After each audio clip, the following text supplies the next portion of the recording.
Canada का record तो पाकिस्तान जैसा ही खराब निकला। भारतीय ही नहीं, पड़ोसियों के खून से भी रंगे हैं कनाडा के हाथ। नमस्कार, मैं पूजा यादव और स्वागत है आपका नजर टुडे पर। पाकिस्तान भारतीयों के लिए ही नहीं बल्कि पूरी मानवता का भी दुश्मन बना हुआ है। ये तो पूरी दुनिया जान चुकी है, क्योंकि उसका आतंकवाद का समर्थन उसकी व्यवस्थित नीति बन चुकी है। भारत में आतंकवादी घटनाओं के लिए जिम्मेदारी को पाकिस्तान डंके की चोट पर पनाह दे रहा है। तथ्य ये भी है कि अलग कायदा का सरगना और 9/11 का मास्टरमाइंड ओसामा बिन लादेन भी उसी की धरती पर आराम फरमाते हुए मारा गया। अगर कनाडा का इतिहास भी और वहां की मौजूदा जस्टिन ट्रूडो की सरकार की नीतियां और कारगुजारियों को देखें तो वह भी मानवता के खिलाफ नीतियों में पाकिस्तान वाला ही रवैया अपना रही है। फ्री स्पीच और लोकतंत्र का झुनझुना दिखाकर दुनिया की आंखों में धूल झोंकने की कोशिश करी जा रही है। आतंकवादियों के लिए आखिर क्यों कनाडा का दिल धड़क रहा है? सवाल तो फिलहाल यही है। खालिस्तानी आतंकी भारतीय नागरिक के हत्यारे हरदीप सिंह निज्जर के लिए कनाडा के प्रधानमंत्री जस्टिन ट्रूडो ने अपनी संसद में जिस तरह से आंसू बहाए हैं, उससे आम भारतीय नागरिकों की जान को लेकर उनकी सोच का खुलासा हो गया है। वह एक घोषित आतंकवादी ही नहीं था, बल्कि वो भारत में आतंकवादी गतिविधियों को अंजाम देकर गलत तरीके से देश छोड़कर भागा हुआ अपराधी भी था, जो कि ट्रूडो भूल चुके हैं। वैसे तो अपनी गुनाह पर पर्दा डालने के फिराक में कनाडा का इतिहास गवाह है कि कनाडा का ऐसा दोहरा चरित्र पहली बार सामने नहीं आया है। निज्जर की हत्या को लेकर ट्रूडो सरकार सिर्फ आरोपों के सहारे कनाडा की जमीन में चल रही भारत विरोधी गतिविधियों पर पर्दा डालने की कोशिश में लगी हुई है, जिसके खिलाफ भारत के पास पुख्ता सबूत है कि अगर ट्रूडो सरकार आतंकवाद के खिलाफ लड़ाई में भारत सरकार के साथ होती तो खुलेआम भारत को चुनौती देने वाले आतंकवादियों पर लगाम लगाने की कोताही नहीं बरतती। कनाडा में आईएसआई एजेंटों की खालिस्तानियों के साथ डेटिंग भी चल रही है, लेकिन इस पे ट्रूडो कुछ नहीं बोल रहे।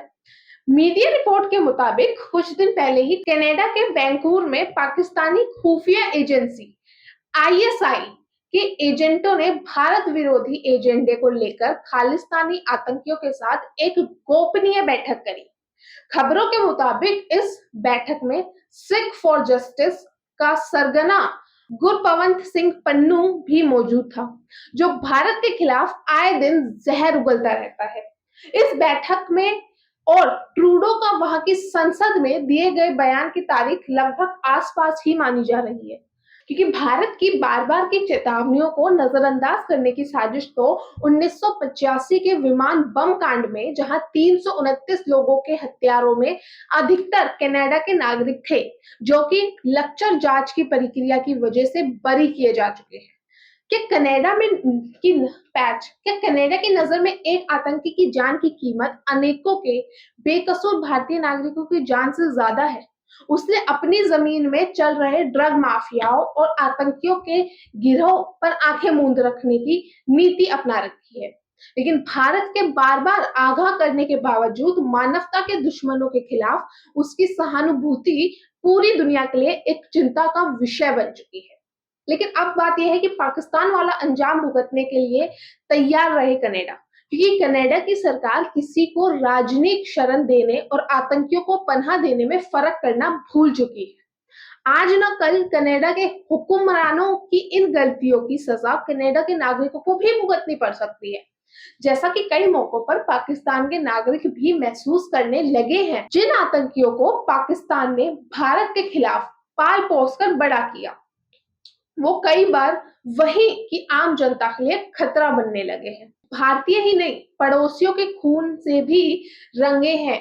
ये क्यों कहा था, अब आपको बताते हैं। कनाडा के हाथ भारत जैसे दुनिया के सबसे बड़े लोकतंत्र के खिलाफ साजिश रचने वालों का समर्थन करके कनाडा कब तक आजादी और लोकतंत्र की दुहाई दे सकता है आखिर? क्योंकि तथ्य ये है कि सिर्फ खालिस्तानी आतंकियों को बढ़ावा देने में ही नहीं, बल्कि कनाडा के हाथ तमिल युद्ध से लेकर यूक्रेन संघर्ष और बांग्लादेश के पूर्व राष्ट्रपति शेख मुजीबुर रहमान की हत्या तक से भी रंगे हुए हैं। इन तमाम घटनाओं की वजह से दुनिया भर में एक अनगिनत लोगों की जानें गई है और इतनी तबाही हुई है जिसके आंकड़े जुटाने भी मुश्किल है। लोकतंत्र, सबको बोलने की स्वतंत्रता और ज्ञान कनाडा अपने करतूतों को छिपाने के लिए उस भारत को देने की कोशिश कर रहा है जो तमिल, पूर्व पाकिस्तान, अफगानी और यहाँ तक कि लाखों रोहिंग्या मुसलमानों को आज भी शरण दे रहा है। लोकतंत्र, सबको बोलने की स्वतंत्रता का ज्ञान कनाडा अपनी करतूतों को छिपाने के लिए उस भारत को देने की कोशिश कर रहा है जो कि तमिल, पूर्व पाकिस्तानी, अफगानी और यहाँ तक कि लाखों रोहिंग्या मुसलमानों को आज भी शरण दे रहा है।